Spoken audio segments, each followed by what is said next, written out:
నమస్తే అండి, నా పేరు గీతికాద్రి. నేను నెల్లూరు నుంచి మాట్లాడుతున్నాను. ఈ రోజు యూపీలో ఒక ఆడపిల్లని అతి దారుణంగా నాలిక కోసి వెన్నెముక ఇరిగిపోయి మెడ ఇదేపి కాళ్ళు పెరాలసిస్ అయిపోయాయి. ఎంత దారుణంగా అమ్మాయిని రేప్ చేసి ఉంటే అమ్మాయి అలా ఇదేతుంటది. అంత కఠినాతి ఘోరమైన పరిస్థితుల్లో 15 రోజులు ఐసీయూలో పోరాడి చనిపోయింది. ఈ రోజు రెస్ట్ ఇన్ పీస్ అక్క. నీలాగా ఇంకొకరికి జరగకూడదని కోరుకుంటున్నాను. యూపీలో రామరాజ్యం అన్నారు. రావణ రాజ్యమా మీరు పోరాడేది? రావణ రాజ్యం కోసమా మీరు బెస్ట్ సీఎం అవార్డులు తీసుకున్నారు? ఎంత దారుణం అండి. మీరు పుట్టింది ఒక తల్లి కన్న విషయం మర్చిపోయినట్టున్నారు. నీకు అక్క తమ్ముళ్ళు ఎవరు లేరా? అక్క తమ్ముళ్ళు ఉంటారు కదా. నీ అక్క గట్ల జరిగితే నువ్వు ఊరుకుంటావా? నీ చెల్లి గట్ల జరిగితే నువ్వు ఊరుకుంటావా? ఏం పోలీస్, నిన్నే అడుగుతున్నా. నీ అక్కకో నీ తల్లికో జరిగితే నువ్వు ఊరుకుంటావా? ఊరుకోవు. వాడిని చిత్ర హింసలు పెట్టి నరికేదాకా ఊరుకోవు.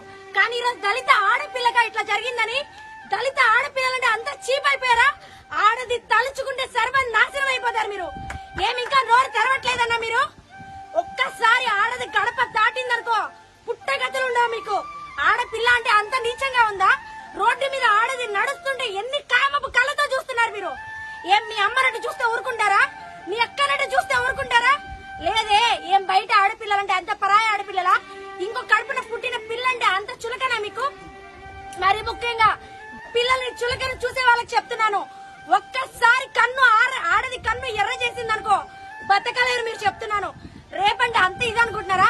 మా తెలుగు వాళ్ళ పోలీసులు చూడండి, ఒకవైపు ఊరి తీస్తారు, ఇంకోవైపు కాల్చి పారేశారు నా కొడుకుల్ని. ఏం మీరు చేతికి గాజులు వేసుకొని కూర్చున్నారా? ఖాళీగా జీతాలు తీసుకోవడానికి మీరు పోలీసు ఉద్యోగాలు ఎక్కింది. గుర్తుపెట్టుకోండి, ఆడదానికి న్యాయం జరిగితేనే మీకు రెండో పుట్టగతులుంటాయి. ఆడదానికి అన్యాయం జరిగినంత కాలం మీరు మూలనే పడి ఉంటారు.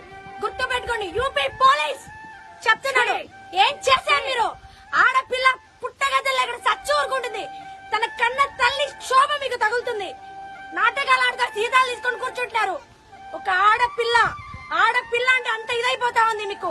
ఒకసారి నీ కూతురికి ఈ రోజు ఏ ఆడ కూతురునైతే చేసావో ఒక ఆడపిల్ల కాడ జరగకూడదని కోరుకోవాలి. కానీ నీకు ఆ బాధ తెలియాలంటే ఖచ్చితంగా నువ్వు ఆ పెయిన్ ని భరిస్తేనే నీకు ఆ బాధ తెలుస్తుంది. జాగ్రత్తగా ఉండండి. ఆ పిల్ల చావుకు కారకులు అయిన వాళ్ళని ఉరి తీయలేదో నీ కుటుంబంలో సర్వనాశనం అయిపోద్ది. ఏ రామరాజ్యం యోగి గారు వినిపిస్తుందా? వినిపించాలని చెప్తున్నాను. రామరాజ్యం కాదు మీది, రావణ రాజ్యం. ప్రతి 15 నిమిషాలకు ఒక రేపు జరుగుతుంది. ఆ రేపుల్ని ప్రోత్సహిస్తే అవార్డులు తీసుకుంటున్నారా మీరు? ఎత్తినెత్తిన పెట్టుకోండి. ప్రతి ఆడపిల్ల క్షోభ మీకు తగులుతుంది. నమస్కారం.